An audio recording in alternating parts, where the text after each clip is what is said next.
Breaking news చూస్తున్నాం. నాగర్ కర్నూలు జిల్లాలో దారుణం చోటు చేసుకుంది. ఆలయానికి వచ్చిన వివాహితపై గ్యాంగ్ రేప్కు పాల్పడ్డారు కొందరు యువకులు. మొక్కులు చెల్లించుకునేందుకు దంపతులు గుడికి వచ్చినట్లుగా తెలుస్తుంది. అయితే ఉదయం కాలకృత్యాల కోసం మహిళ నిర్మానుష ప్రదేశానికి వెళ్ళగా అక్కడే వివాహితపై యువకులు సామూహిక అత్యాచారం చేసినట్లుగా సమాచారం. బాధితుల ఫిర్యాదుతో రంగంలోకి దిగిన పోలీసులు 5 యువకుల్ని అదుపులోకి తీసుకున్నట్లుగా సమాచారం. ఆలస్యంగా వెలుగులోకి వచ్చిన ఘటన కలకలం రేపుతుంది.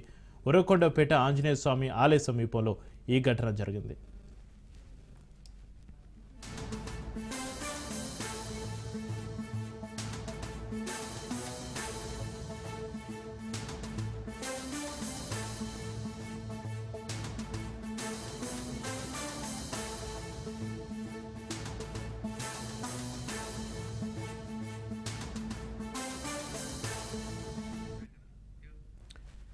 నాగర్ కర్నూలు జిల్లాలో దారుణం చోటు చేసుకుంది. ఆలయానికి వచ్చిన వివాహితపై గ్యాంగ్ రేప్కు పాల్పడ్డారు కొందరు యువకులు. మొక్కులు చెల్లించుకునేందుకు దంపతులు గుడికి వచ్చినట్లుగా తెలుస్తుంది. అయితే ఉదయం కాలకృత్యాల కోసం మహిళ నిర్మానుష ప్రదేశానికి వెళ్ళగా అక్కడే వివాహితపై యువకులు సామూహిక అత్యాచారం చేసినట్లు సమాచారం.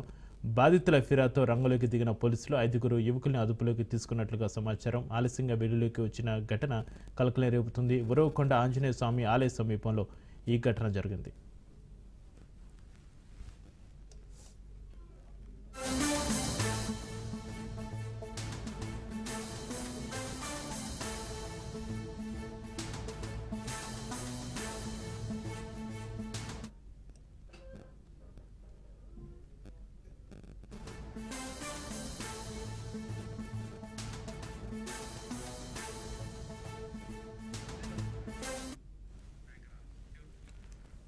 బ్రేకింగ్ న్యూస్ చూస్తున్నాం. నాగర్ కర్నూలు జిల్లాలో దారుణం చోటు చేసుకుంది. ఆలయానికి వచ్చిన వివాహితపై గ్యాంగ్ రేప్కు పాల్పడ్డారు కొందరు యువకులు. మొక్కులు చెల్లించుకునేందుకు దంపతులు గుడికి వచ్చినట్లుగా తెలుస్తుంది. అయితే ఉదయం కాలకృత్యాల కోసం మహిళ నిర్మానుష ప్రదేశానికి వెళ్ళగా అక్కడే వివాహితపై యువకులు సామూహిక అత్యాచారం చేసినట్లుగా సమాచారం.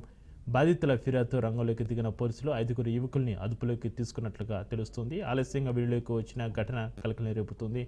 ఉరవకొండ ఆంజనేయ స్వామి ఆలయ సమీపంలో ఈ ఘటన జరిగింది.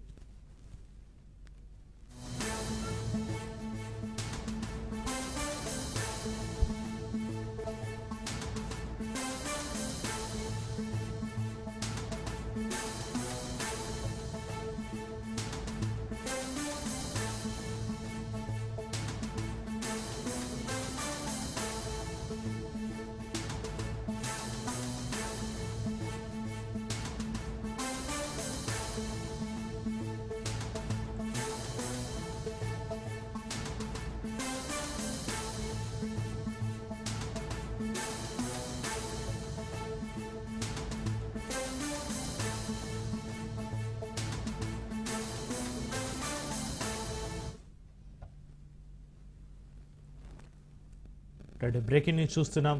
నాగర్ కర్నూలు జిల్లాలో దారుణం చోటు చేసుకుంది. ఆలయానికి వచ్చిన వివాహితపై గ్యాంగ్ రేప్కు పాల్పడ్డారు కొందరు యువకులు. మొక్కులు చెల్లించుకునేందుకు దంపతులు గుడికి వచ్చినట్లుగా తెలుస్తుంది. అయితే ఉదయం కాలకృత్యాల కోసం మహిళ నిర్మానుష ప్రదేశానికి వెళ్ళగా అక్కడే వివాహితపై యువకులు సామూహిక అత్యాచారం చేసినట్లుగా సమాచారం.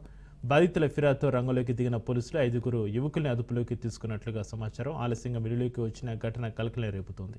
ఉరవకొండపేట ఆంజనేయ స్వామి ఆలయ సమీపంలో ఈ ఘటన జరిగింది.